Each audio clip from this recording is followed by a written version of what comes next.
Revelation 3170. From the 25th of June 1944. Influence of the spiritual forces according to the will of the human being.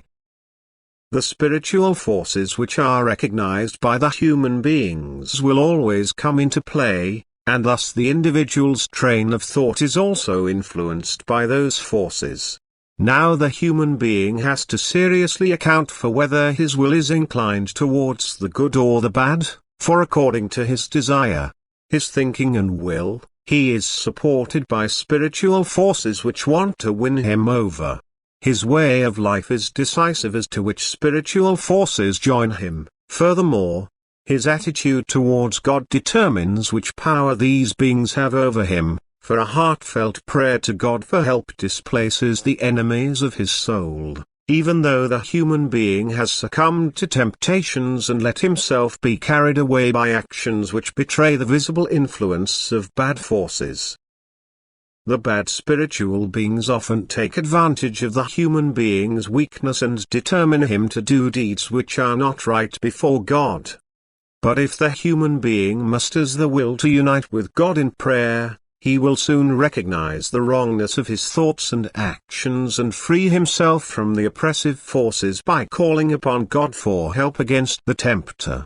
On the other hand, the person whose striving is always for good will be guided and also protected by good forces, so that he cannot be oppressed by the bad spiritual forces, and the good forces can now successfully work on him by guiding his thoughts and imparting many spiritual riches to him, but also determining him to work diligently on his soul.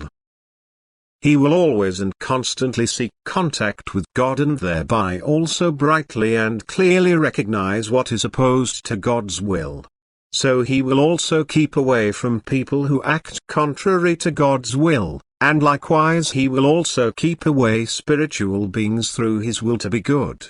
He can resist and close himself off to the whisperings of evil forces because a thought turned towards God already puts a stop to their activity. Thus the human being is never again defenselessly exposed to them, just as, conversely, the power of these spiritual beings is great if the human being himself is willing to enter into contact with them by turning away from God, by wrong thoughts and desires for the world and its goods, which are only lures on the part of his soul's enemy to make him turn away from God and incline towards him.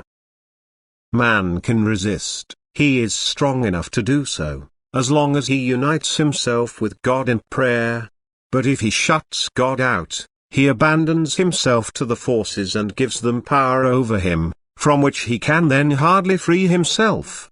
Just as the human being's thoughts and aspirations are, so are his spiritual surroundings, for the human being determines these himself and must also answer for his thoughts, feelings and intentions, because it is his completely free will to which forces he hands himself over.